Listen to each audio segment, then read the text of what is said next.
Hi, my name is Michelle Nayeli Bouvier.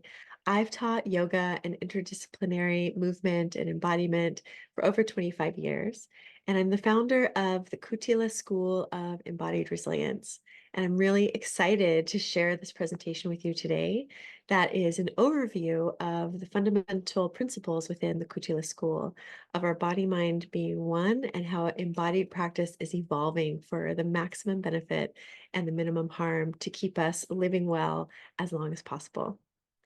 And one of the key ideas for us today is that the body mind is truly one. The ancient wisdom teachings like yoga and others have taught this in so many different forms and frames for hundreds and hundreds, thousands sometimes years. And now modern science is really crossing over to show us some of the mechanisms from an architecture and nervous system and systems thinking view of the body. So I use that word body mind as one word very intentionally. I do think that it's probably limiting, that we're really body, mind, heart, soul, feelings, thoughts, a lot more than just our body mind. But it leads to a little different perspective than saying body and mind or mind and body, because that intentionally kind of separates the two. And truly, we are one system. We're one meshwork. So, meshwork is this idea that we are a web that is heterarchical, which is not hierarchical. Instead of a top down continuum, there is a horizontal and more relationality of different systems and parts of the body. We could think of that in the structure and the architecture. We could think of that in our endocrine system, nervous system, psychology, immune system, that they're all so intricately interwoven that all different systems can affect all others. And this meshwork, in my mind, instead of a network, is really global. It's a volume. It is right in the round. It is moving and living because we are alive. So there's a lot of ways it can be impacted and impact our experience. Biotensegrity, we're going to just briefly touch on, is the new anatomy of alignment of how our body deals with force transmission, force sharing and distribution, so that we can be efficient and resilient, avoid injury, have maximum power, maximum movement longevity, and therefore longevity in all the systems. And it is a balance of opposites of push and pull, of tension and compression, of the bones and the tissues. And again, it is sharing forces in a volume, in a global way. And underlying all of this is that instead of thinking of pieces and parts of the body, whether it's bones and muscles or organs or systems devoid of their context, the magic is really in the relationality and the in between and how everything relates to the whole. Tom Myers is the creator of a frame called Anatomy Trains. And you'll hear me use that word frame or map as just one perspective, because as I like to say, all models are wrong. Some are more useful, and everything is contextual. So anatomy trains was a big leap from a mechanical view of anatomy of muscles and bones to fascia as kinetic chains and lines of force, not lines of energy in an energetic sense, but really how the body holds itself, deals with being upright in gravity, deals with posture, and our chosen activities. How does that translate through these core, sometimes I think freeways, like the biggest highway of the structure, working with the force that it's dealing with or receiving or putting out? And so Tom Myers is a great teacher of mine. And I love this quote: "We are not pathologies, we are patterns that persist. Nothing is ever over. Our bodies are constantly self-assembling and shaping by how we move. Force is the language of our tissue." force shapes us. How we move shapes us. So if we have patterns we want to change, we can change them, which is kind of wonderful to learn, right? Also, how we think are patterns, and a lot of them are inherited. Another idea that I like, but to take this with a grain of salt, is tradition is the habits of dead people. And that's not to say, anything bad about tradition. And yet life continues to open, expand, evolve, including our understanding of things. What we're looking at here are Da Vinci's drawings of the human body, which are kind of interesting because they're in some places incredibly accurate, in some places not exactly accurate, but revealing some other pieces of the story. Now, this robot guy in the middle is not Da Vinci, just to be clear. But for example, this is the pectoralis major or so muscle, which is not divided up into these four rivers. However, the way we've inherited anatomy is very mechanical. The science of anatomy is a habit of thinking, we could say, based on where it developed in the backdrop of the Industrial Revolution, with surgeons cutting pieces apart with a knife or a scalpel. And so we lost the relationality. We lost the in-between, how things connected. We lost the fascia, which is a huge piece of the paradigm shifts we're seeing in movement and manual therapies and science of the structure of the body. But what's interesting here, even though the pectoralis nowadays would be like one triangle or one trapezoid, is there's different lines of force in the different fibers because all our muscles are wrapping or spiraling or fanning. Even if they're really small, we could say like, it's so small, it's hard to see sometimes. But in this case, we have sort of the fanning of the muscle, and each of the different selections or quadrants of muscle fibers deals with a different degree or line of force.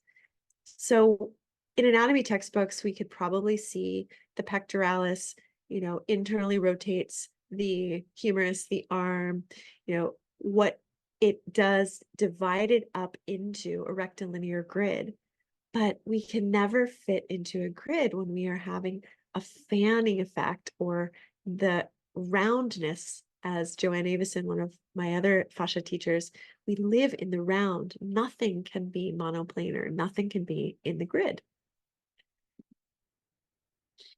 These are some other older anatomy drawings. And it's just interesting to see all of the different ways humanity in different time and culture and context and tools has went about the question of who are we? What are we? What is this life, right?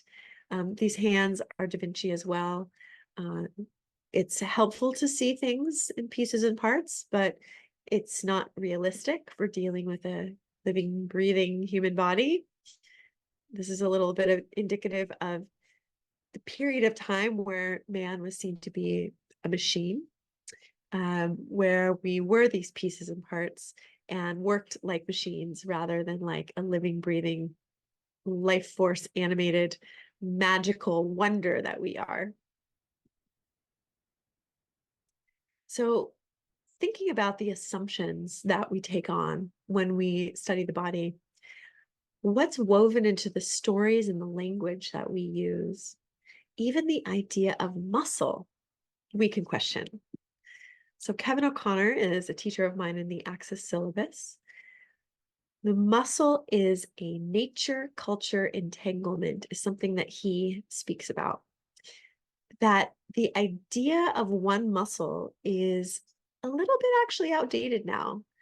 The idea of, rather we could say, individually identified muscles, that we have 260 muscles in the body, and now it's more, I don't know if the word accurate is accurate. The leading edge of science is showing us that we're more likely to say we have one muscle in many pockets because the fibers are actually continuous in different pockets, kind of like this little juice cells inside of an orange, and then those little cells are in another pocket, and that the idea of discrete individual muscles came from the way we were looking, the tools of investigation. So what we're looking for comes from how we're looking, and there's an interplay in that. So the idea of muscle comes out of this historical moment, and the idea of muscle shapes how we feel ourselves, shapes how we think about movement, shapes how we sense ourselves and feel. Consider for a moment the newer model that our fascia is like bags within bags within bags within bags within bags that distribute the force, and that the muscle tissue contracts to tension these fractal bags to move us around. That changes how we feel when we move and hold ourselves. And this little image down here is kind of showing all of the fractal layers, we could say, of fascia. Fascia is a big umbrella term. So all of these are levels of fascia, except for the muscle fibers, a different tissue, a different texture of tissue. So we have fascia around the muscle fiber, around each level of muscle fibers, and then each grouping of muscle fibers, and then groupings of those that comprise the muscle itself. And then the fascia turns into the tendon and just loses the muscle fibers. So it's the same continuous tissue that then turns into the tendon, which doesn't attach to bone. It attaches to the tissue around the bone, which is not really seen in this drawing here. Some say that bone is fascia, some say that skin is fascia, and it's a continuous stream and flow rather than saying this thing attaches to this thing. It's more like it turns into a different structure. It's fascinating to me. Our fascia forms the largest system in the body, and it is the one system that touches every other system. And in the history of anatomy, cutting things away, often the collective we, were looking for, oh, this bone down there or this muscle, and kind of scraped away this filmy white stuff or gelatinous or clear kind of membranous in between. And that was the fascia that only in the last maybe 25 years has come into being as a new organ. The in-between layers of fascia are now considered the interstitium. And I think it was in 2018 or so, it was considered a new organ officially because it's so interwoven with all the body systems, but in particular, the nervous system shown here, the circulatory system shown here, the musculoskeletal system, or our ability to move. And it's so interwoven that the term neuromyofascial web is really common now. So neuro being nervous system tissue, all our nervous system, brain, spinal cord, nerves, they have to travel in a medium. They're not just like floating in between things. They travel in fascia, and every nerve is surrounded by fascia. The muscle tissue, the myo tissue, like we saw, every single muscle fiber, and like an orange or a fractal, every single layer of muscle is surrounded by fascia. And so this nervous system, muscle, connective tissue web is so ingrained, interwoven, is one. Recently, I was on a podcast with Joanna Avison, and we were talking about this concept and how amazing it is as a frame to also really corroborate what wisdom teachings are telling us from a modern lens. She said, well, now we're seeing that we could say it's a neuromyofascial electromagnetic superconducting web. So nervous system, muscle, bone, tissue, electromagnetic, electrical systems, magnetic fields are felt through our tissue. It's amazing. Our fascia, because it's very fluid, it's actually the container of most of the water of our body. It can conduct electricity and is seen to be a little bit of a primitive nervous system and has a communication effect through the body, even without the nervous system, which is amazing. It's intimately wedded, this interconnection, from the very beginnings of our life as an embryo. There is a little story. This is from Joanne Iveson. It's a little tangent, but it's so fascinating that we're just a bunch of cells at first. And there's a couple cells that are beating. They have a pulse. That's the beginning of the heart. And it starts at the top of the head. And the brain starts to grow faster and it pushes those heart cells over the top and into the front of the body where they land in the middle. And when they land in the middle, these other cells called somites create a septum or a plane of tissue in the center of the embryo that eventually becomes the diaphragm. And from that point in the center of the body, the front of the body unfurls up kind of like a seahorse, and the back of the body or the lower body unfurls from the back. And so we come from the center, unfurling from both. And the somites that create beginnings of the diaphragm are also the beginnings of the nervous system and our skin. And so this weaving of the nervous system into our structure happens from the very, very beginning. Interstitial receptors are all nerve ending receptors that are inside of the fascia that's in between things. That's what interstitial means. And they are more numerous than any other sense. So we can perceive or receive. Perception is varying among people, but our subconscious is receiving and our nervous system is receiving more information than any other sense, including our retina, which is pretty phenomenal. There's 6 to 8 times more information going from the body to the brain, which is called afferent channels. We could also think of them as sensory information, sensory channels. Then there's going from the brain out to the body. So the body is speaking to the brain more than the brain is speaking to the body. Pain is a signal that we've had enough.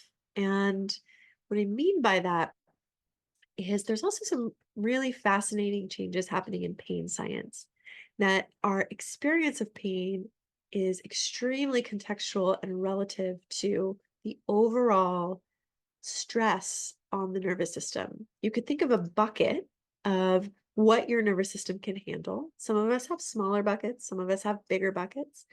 And for most of us in the modern day, life is pretty stressful.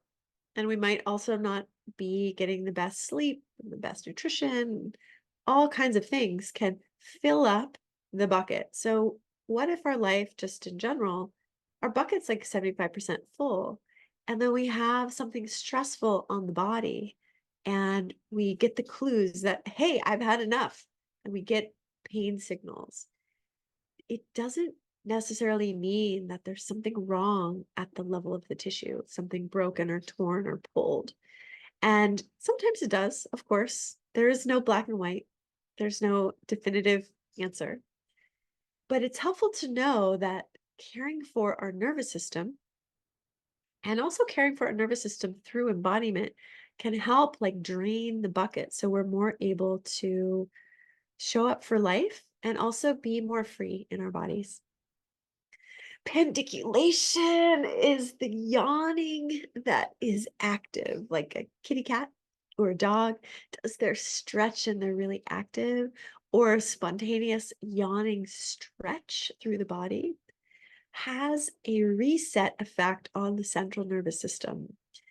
It also can create an equilibrium or invite the possibility of more equilibrium through the architecture of our tissue.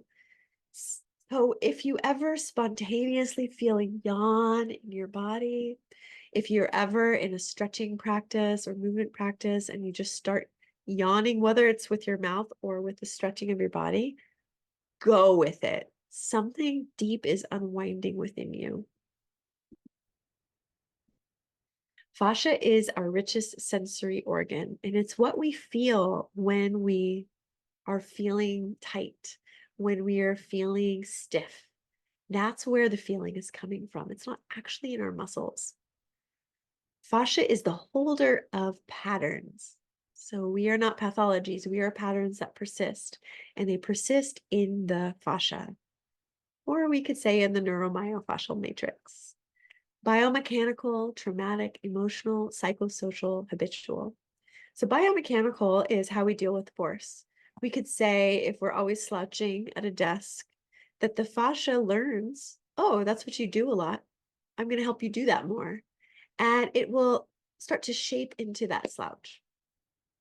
Traumatic and emotional is because of this interrelationship with the nervous system and the way that we process life is through having the experience, those sensory inputs through the body and the eyes and the ears and the nose and all of the rest of the five senses.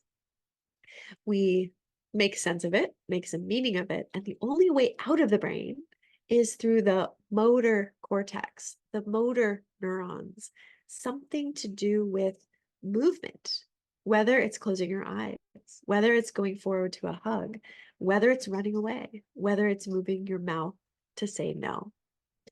And so this process, we could think of digestion, where there's a assimilation, digestion, metabolism, and elimination.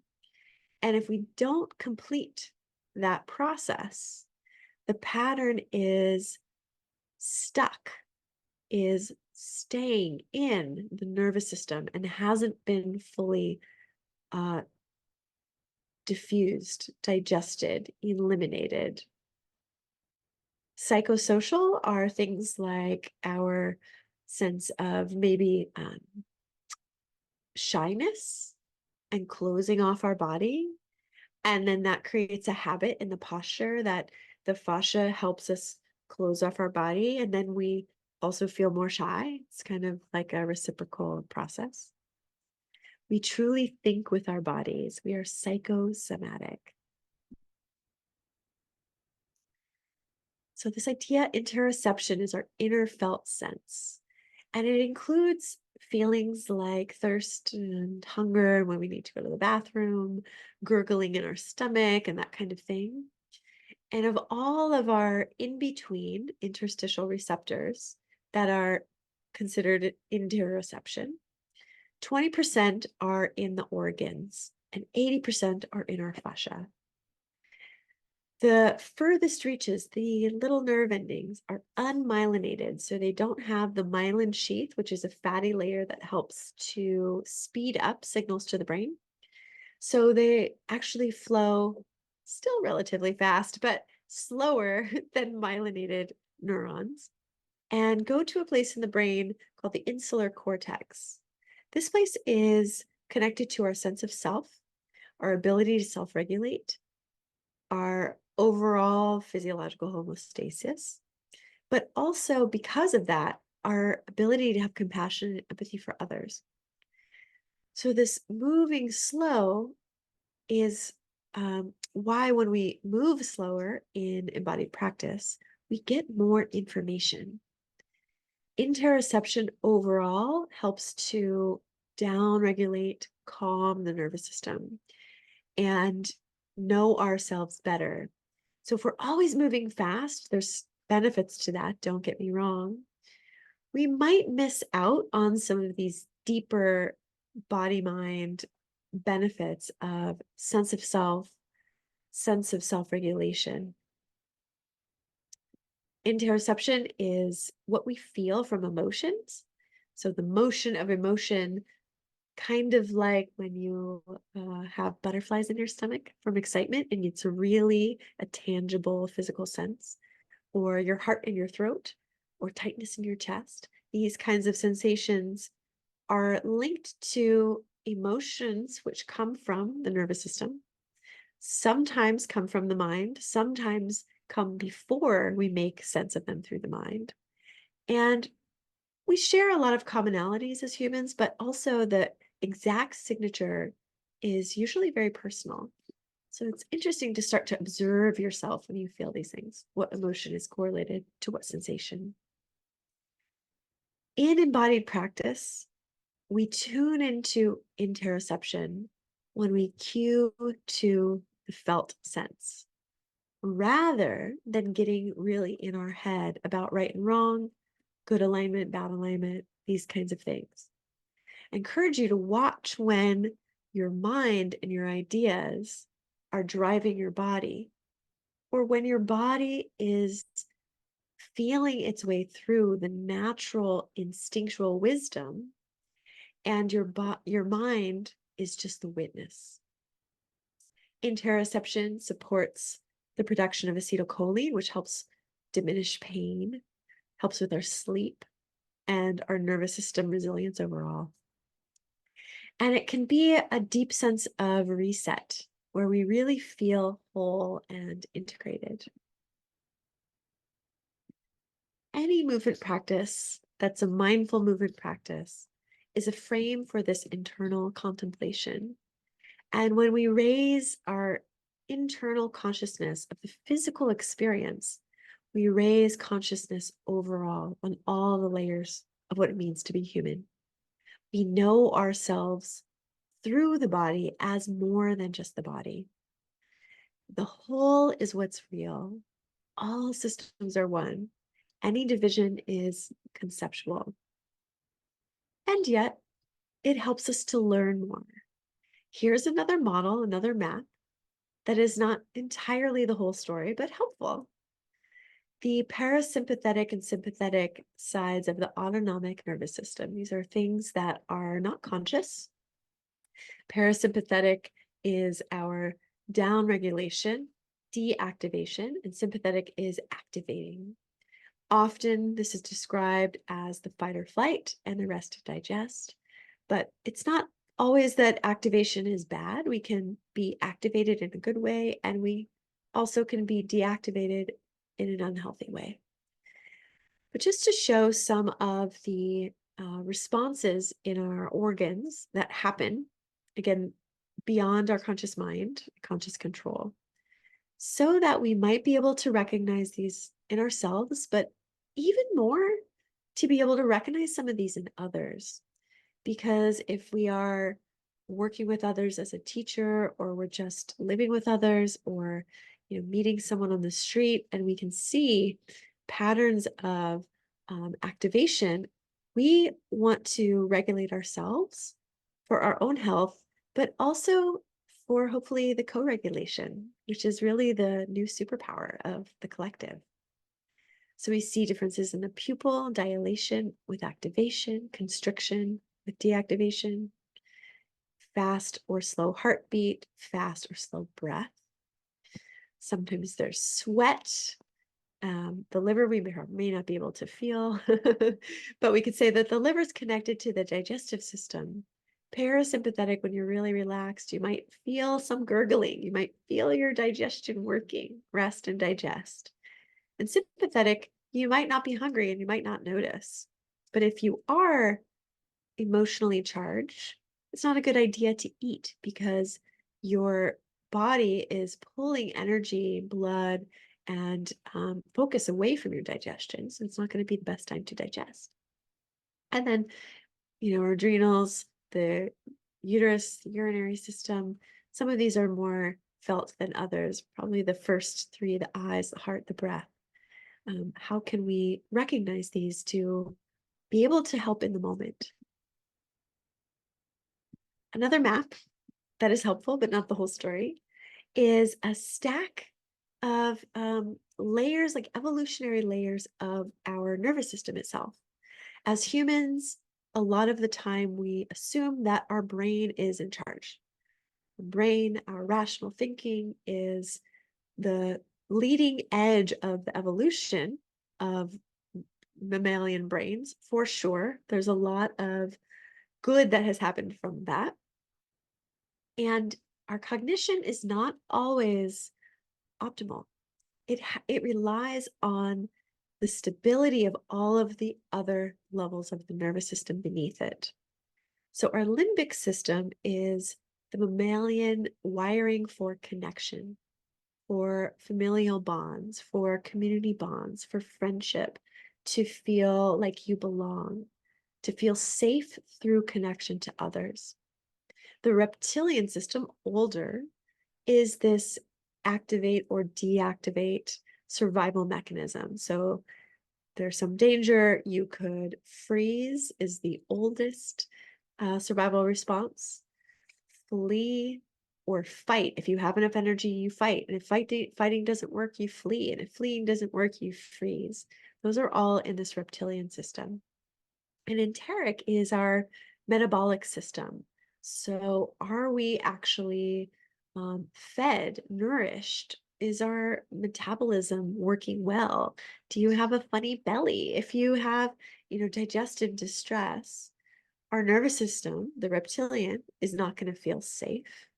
And we're not going to feel maybe like socializing or connecting. Or maybe it's not even affecting all of them, right? But if our belly doesn't feel great, we can't think well.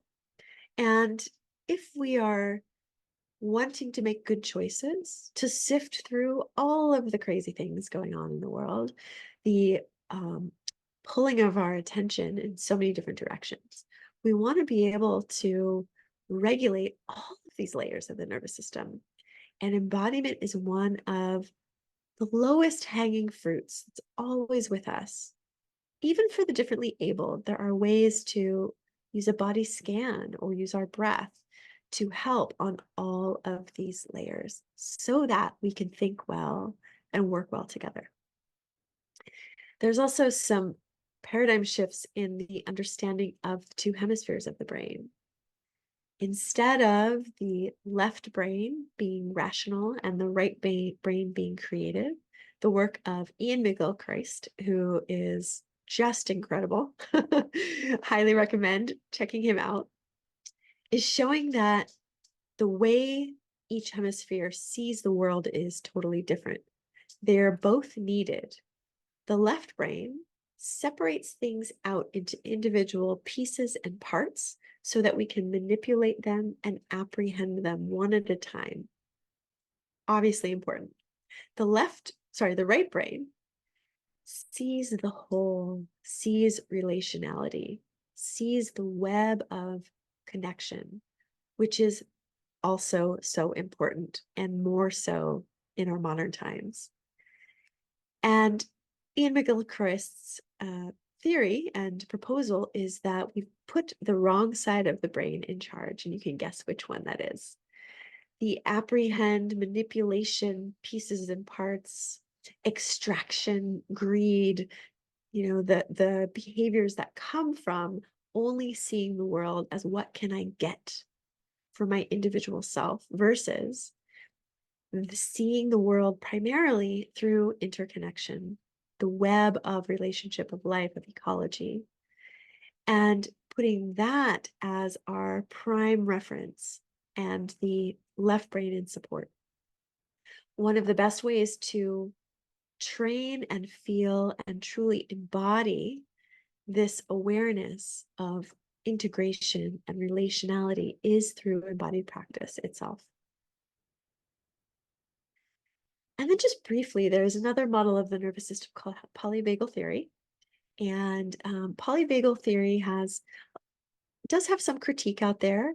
And that critique is basically on the specifics of, is it just the vagus nerve that has these effects, or is it more of a system-wide situation? So it's really the exact physiological place and part of the body that has these effects.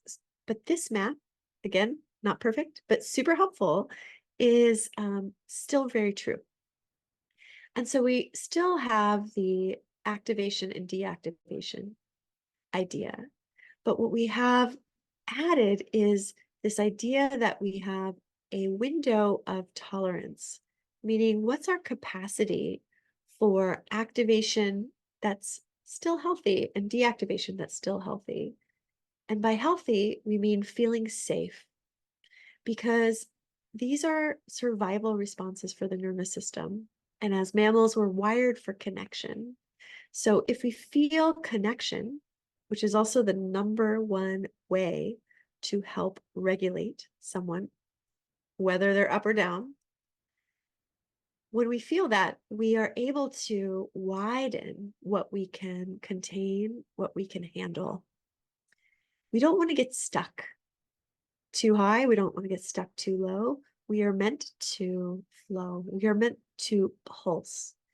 And one of the pieces of this map that polyvagal theory brought is what happens when we freeze, fawn, or flop, especially from trauma that is unprocessed in the body. There's a lot more here, but one thing to kind of notice are the physical symptoms, which are just a few, it's not all of them. Chronic pain, sleeplessness, inability to focus, the eyes. We could see that in other people. In the deactivation, lacking energy and inspiration, avoiding eye contact and empty stare. And in the balanced, ability to be awake and present, but calm and make eye contact. Our ability to connect is related to being in that window of tolerance. And if someone is not able to connect with you, doing your best to stay regulated in your breath and make eye contact with them and just listen to them, as we all know, is one of the best ways to bring them back into that state. We have this cycle. This is like the bucket, or we could say maybe it's a paper bag of our trigger, our reaction, symptoms in the body mind. And then if we don't recognize this cycle, we don't have strategies, every trigger just compounds if we're not fully processing it. These are internal stressors like I ate something weird, or I didn't get a lot of sleep, or I still am ruminating over something in the past. It's inside of me. And then external stressors, we've all probably had time where we overreact to something like missing your keys and getting 10 minutes out the door, or traffic, or bigger things too. And if we don't know how to interrupt this cycle, these compound in the body and really impact our health on every single level. Trauma, I just want to say, this is in service to greater understanding, not to be a therapist from watching this presentation, but for greater understanding so that we can help ourselves and also be a safe space for others. Trauma is much more than a story about something in the past. The emotions and the physical sensations that were imprinted during the trauma are experienced through the body-mind, not as memories, but as disruptive reactions in the present. Dr. Bessel van der Kolk wrote The Body Keeps the Score, which was one of the seminal books on trauma in the body. Some of the ways, and let's just take our hand to our forehead, wherever you're watching this, and do this mudra of don't let this stress you out. This is to understand so that we can minimize suffering for ourselves and others. Some of the symptoms that come up through the body mind of trauma are listed here. This is not saying that any are guaranteed at all. There can be many others and combinations, but these are just some. So look over those on your own.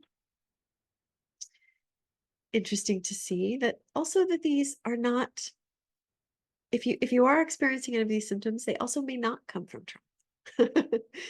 And if we understand how to unravel trauma through the body, we can start to heal so many different things. And of the therapists that I know quite a few therapists who specialize in trauma. I reach out if you need a referral.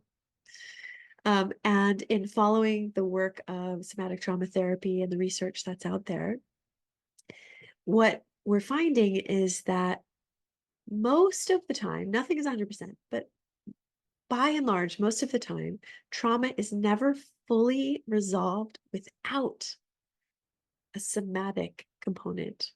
Somatic being of the direct living experience in the body. So some kind of embodied experience.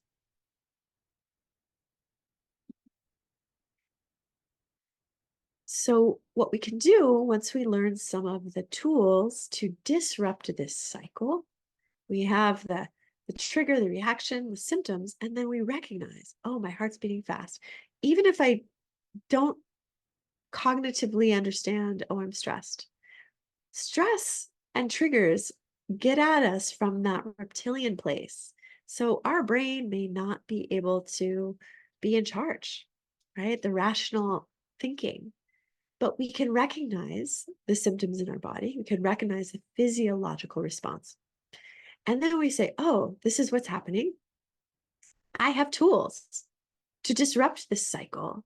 And then what happens is I have new solutions, which makes that stress kind of be diverted from going into my bucket. And maybe over time, with regular practices, we actually drill a hole in the bucket and drain the bucket. We have more responsive behaviors for ourselves, and we can also share those with others. Dance to me is the ultimate human embodied practice across all cultures, all times. In some places, music and dance were the same word. Dance was used as a ritual to experience altered states of consciousness, altered states of connection, as a prayer, right? As rites of passage, as collective community prayers to mark seasons or to mark big events in the community. It's also the oldest yoga, right? The idea of yoga as a state of being, a state of mind, a state of being in connection. And there's layers of connection. We can experience the connection of our body and mind by getting out of the racing thoughts. We can experience the connection of our breath and our movement, more connected and intimate with the felt sense of our nervous system state, our digestive state, our emotional state, connection with others more genuinely, connection with nature, connection with the circle of life, the life force itself. Connection, ultimately, yoga is about connection with consciousness, the divine, God, goddess, without needing it to be one word, whatever we see as something greater that connects us all. And I've put together a frame that, again, is not the perfect, complete story, but is really helpful for getting those benefits of mind, body, heart, soul, connection and wholeness and integration, and physical freedom and longevity through embodiment. I truly believe that we have many tools, but the body and embodied practices may be our most reliable, available, potent, and powerful tools for inner transformation, knowing ourselves so that we may show up good in relationship. We show up in good relationship to the world and make new changes. The fastest way to change behavior is through kinesthetic learning through the body rather than just hearing ideas and seeing information. So I'm here to inspire all of us to craft the embodied practice that loves us as much as we love it, and also to help those of us who do have an embodied practice like yoga or Pilates or resistance training to make it better so that we can do it longer. And the first key is sensation. We already talked about some of the reasons why. Another is to get out of our head. is so and so, so, so, so important to get out of our own rumination and our monkey mind, to get into the felt sense as the primary, let's say, the leader of the dance in our embodied practice. Even if it's running or swimming, to really feel what we're doing while we're doing it. This will lead to better self-awareness, better self-regulation, increased agency and sovereignty, increased empathy, and nervous system balance overall. Over time, this will also help us read what we need more accurately and how to tend to a changing world. Somatic refers to the living experience of a body, the individual lived experience. A body doesn't have to be alive, right? A soma is alive. And it's just as mystical as the deepest philosophy, because there is no concrete answer. It is never ending when we go with playful curiosity internally to what we feel. Inner space is as vast as outer space. It starts to become this mystery of what is behind my breath? What is behind my heartbeat? It is key to trauma healing, as I mentioned, little asterisks. Just this is for your own education and information. It's the best way out of our head. So yoga's been a part of my life for about 30 years. And I know that it has been part of many of your lives as well. And we think of yoga as this state of connection, state of being, and also the practices to reach that state. So we have ideas like karma yoga, which is service, serving others. So Mother Teresa, we could say, would be a karma yogi. Bhakti yoga, devotion. So singing to God, seeing God in everything and coming from your heart so deeply that you feel connected to all. We could say embodied yoga is the practice of using the body mindfully to create this state of connection. In the Yoga Sutras, yoga is defined as yoga chitta vritti nirodha. Yoga is the nirodha, the cessation of the vritti, the spinning, turning of the chitta consciousness, or specifically the chattery consciousness. So yoga is the state where we are beneath the waves of the mind that never stops. Our awareness does not stop, but to get to a more pure awareness that is unclouded and unaffected by our thoughts, our impressions, our traumas, our feelings, our assumptions, our biases, so that we're truly an open system to interact with life itself. And the point here was that when we get out of our head, we're more likely to find that state from sensation. The second key for sustainable embodied practice is centration. Centration is a term for the alignment of the joints, the congruence of joint surfaces in relation to each other so that force can flow evenly through the joint and not cause any tissue damage or breaking of the network of neuromuscular communication. All joint surfaces are curved, and all curved surfaces, to be congruent, nested, centrated well, will not create movement in linear, monoplane, parallel, stacked outer forms. We are a footprint of flow. This is more reflective of the patterns that are inside of us and the movement that comes from inner alignment at the joints than a lot of the standard ways movement is taught. So all of these are fluid patterns of water. We've got mushrooms, we've got satellite weather, clouds, we have water carving rock, we have water depositing rock in layers, we have water, And we have tree bark, which is also fluid flow.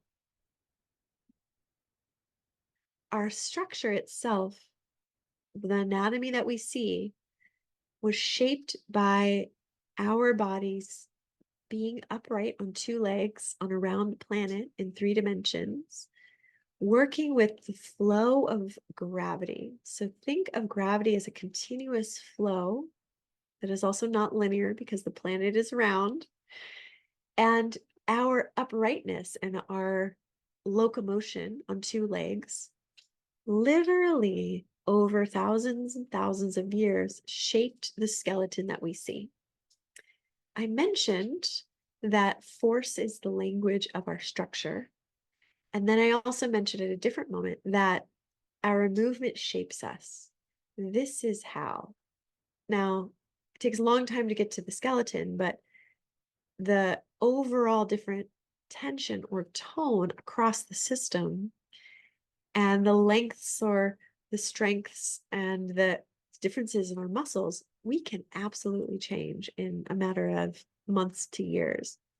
Over a lifetime, we can also change our bones a little bit, like bone spurs and these kinds of things are because of the force that our body has to deal with and our body and tissue then saying, oh, I'm going to grow this or thicken this or take energy away from here. We've all heard about building bone density by bearing load. It's because if you imagine that upper arm bone and you push from the top and bottom, the bone tissue itself, you could think of this as the life force intelligence, feels that compression and says, oh, I got to get stronger. Let's get more minerals in here. That is what happens with our body. And what we see is the footprint of flow patterns from walking. So centration as an overview is this place where the joints are optimally in relationship so that often we think of the joints touching, they don't actually touch, or the joint surfaces, we could say. And it's not space, it is fascia around each bone, sometimes so thick it has a special name, like in our hip, the labrum, for example, with synovial fluid. So there's tissue, the bone is not touching the bone, and we don't want that. Over time, that's going to cause some injury and some problems. And when these surfaces are most aligned to each other, the force goes through the joint. So we could think of the joints as places where we want force to flow through without any kinks in the hose. That would be centration. What also happens when the force is right through the center is that the muscles, these blue and purple lines are modeling the muscles, have an even contribution, an even tone and action, so that they're sharing. If you think of like a tube in the round, they're sharing the support around the force flowing through the joint. So this is not quite correct. Maximal joint surface contact is not exactly contact. We say optimal joint centration. Balanced co-contraction of muscles around the joint. Even loading of the joint surfaces. And interestingly enough, when all of those muscles around the joint are engaged evenly, it actually decompresses the joint. The opposite is if we are lacking centration and we're off a little bit, once or twice, not so big of a deal, maybe even 50, 100 times, but over and over and over for years, this is mostly if we are training ourselves beyond the range that's healthy for us, or in strict monoplanar alignment, because it doesn't exist in nature. It doesn't exist if we are centrated over and over for years. What can happen is we'll be pulling apart a little bit on one side and jamming on the other side. The jamming side might wear away at the hip labrum, like labral tears, or the tissue, or the bone, which would take a while. That could cause arthritis. That could cause degeneration of the joint. And then the pulling side What connects bone to bone is ligaments. Ligaments are fascia that are very thick and dense. It actually connects to the fascia around the bone, but they don't bounce back like a muscle. So if we stretch the ligament too far, it's not going to come back. And so then we destabilize and create instability and vulnerability in the joint. I know for me, um, there are a few places in my body from years and years and years of yoga that have this, specifically the sacroiliac joint and the outer hip, where the inner hip has this. But I'm working to unwind it. That's why I'm here. What also happens is, see the muscle tissue, the purple and blue lines will have some muscles that are never really needed, so they get to become weak, and some that are overworked, overstretched. So imbalanced muscle activity around the joint can cause issues through the whole body, through the chain, through the hose, at the neighboring joints, how they're dealing with force coming through, potential damage, uneven loading, and passive structures, the ligaments that are being pulled, undergo excess tension. This is not alignment, but our outer ideas of alignment, if our mind is only in the driver's seat and we're really passionate about doing things quote unquote right, if it's monoplanar, somewhere in the body, this is happening, unfortunately. How do we feel that? Pulsation. I just want to really honor my teacher, Shiva Ray, who was the first to do so many things that are common, like lift your leg in downward facing dog. And she is truly an example of yoga as a way of life, and that practices are many and diverse, and every moment is practice of yoga. And she has also introduced pulsation as a way to find what we call in her system, prana-vinyasa, energetic alignment. We could say that it's the balance of opposite actions, like root to rise, many of us have heard, or hug in and reach out. So many different words for that. And I just want to really honor her contribution to the evolution of embodied practice. Pulsation is at the heart of everything, right? We have the inhale and the exhale. We are in reciprocity, something coming in, something going out, the process of digestion, of food, of emotions, of entertainment, of education, of this presentation. We're always taking something in, processing it, and giving something out. That is the flow of life. Rhythm and pulsation help us to get more present. So pulsation can be a tool for entrainment, which is one way to talk about the state of flow. Entrainment is when our heartbeat and our brain waves start to come into a coherent, smooth relationship with each other. It's indicative of states of relaxation, states of focus, meditation, and safety, versus states of stress where the brain waves and heart rhythms are very erratic. We also have a lot of talk these days about the flow states, which are really powerful. Flow states are one of the most powerful ways to reclaim our attention span from the world, the digital world, and the social media world, and all the rest. Flow states have certain biomarkers that include a decrease of activity in the frontal lobe of your brain. This is where our self-referential thoughts happen, our sense of ego, and that monkey mind. So the state of yoga being one where we don't have the ego and we don't have those thoughts running the show, we could say is very similar, maybe not exact, but overlapping with the flow state.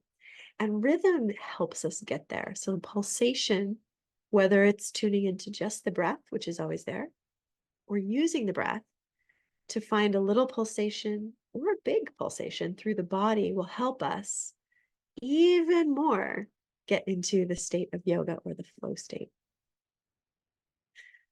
Pulsation in a pose or a stretch or a movement also shows us that we can really own our range. that we have strength through the entire range of motion.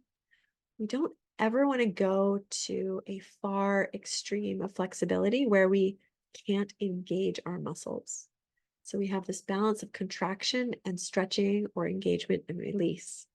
And we always want to be able to do both. If we go stretch so far that we can't contract anymore, that's a sign that we are no longer in joint alignment. Another sign to look for good movement organization is to have as many entries and exits, ways in and out of a pose. If you ever feel stuck and you need to use another part of your body to exit, that is a signal that you have gone beyond your joint alignment. Overall, pulsation, well, let's take that back. Pulsation can be used in one range, like maybe I'm just bending and straightening my knee to feel through my knee, but it's true globally. So eventually I could pulse through the whole body for a sense of evenness, of contribution, of effort, and distribution of force. And that the pulsation will give us more information each time we engage and release. Engage and release. We get more squeeze on all those interoceptors to get more information to sense where we are. Pulsation helps us organize joint alignment or centration by increasing the sensory information, our proprioception, where things are, and our interoception, to more like feelings of force and compression on the inside. Proprioception is where we are. Interoception is things like the force or the stretch. When we keep muscles active and in control in that safe range of motion, we're more likely to be in centration. And it'll help reveal our patterns. Think of your joint as a place that force passes through, and you want it to go through the center of the joint, like the center of a Tootsie Pop, if a Tootsie Pop was a cylinder. If we actually took a Tootsie Roll and then made it a Tootsie Pop, that's what we're looking for, the sweet spot in the center. And so if we're pulsing and it feels like it's tipping over, in the example of the foot, if I'm on a balance pose and I'm bending and straightening my knee and I'm falling to the outer edge of my foot, I might not be in the center.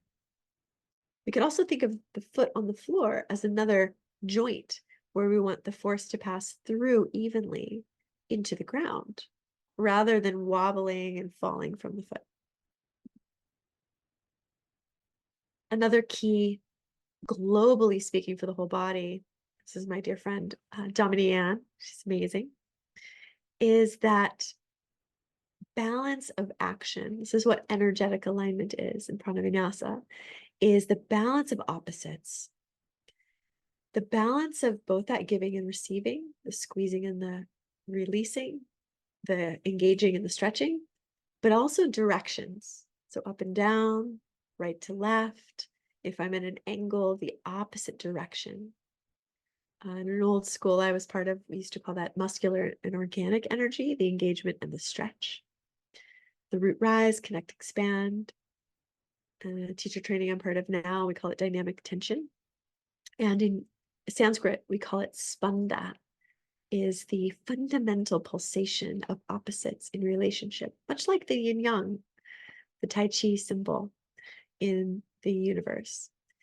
This machine that Dominique is on has some sliders where she can actually scissor her legs in and then reach them out. So there's a pulsation between the scissoring in and the reaching out. That's a contrast. But there's also a contrast between the front and the back leg. And there's also a contrast of her pulling herself up as her pelvis is going down.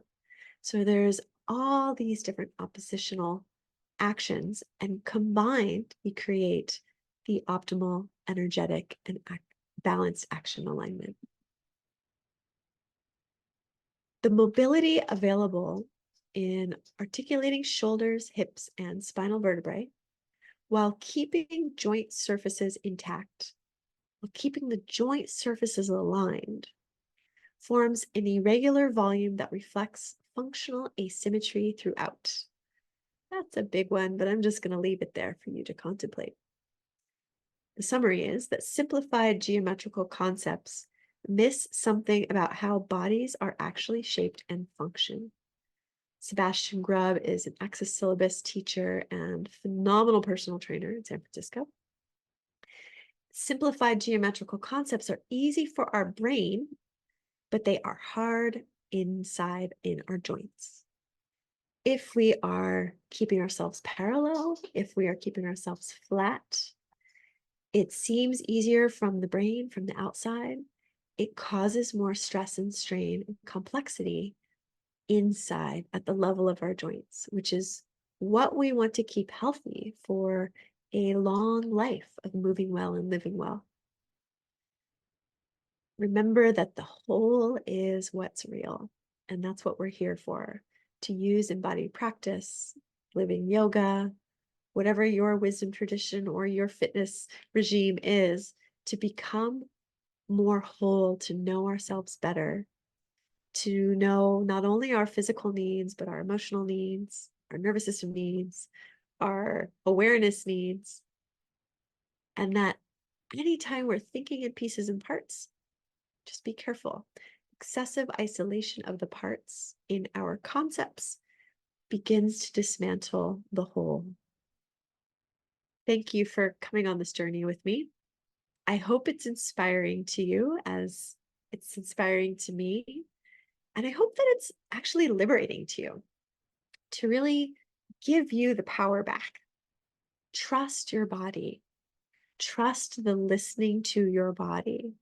You have my permission, nature's permission, to color outside the lines a little bit, to take everything that you hear with a grain of salt, including everything that you just heard from me, to honor what you feel through the body and let your body be in the driver's seat in embodied practice and your mind be the witness. And if this is at all interesting to you, reach out.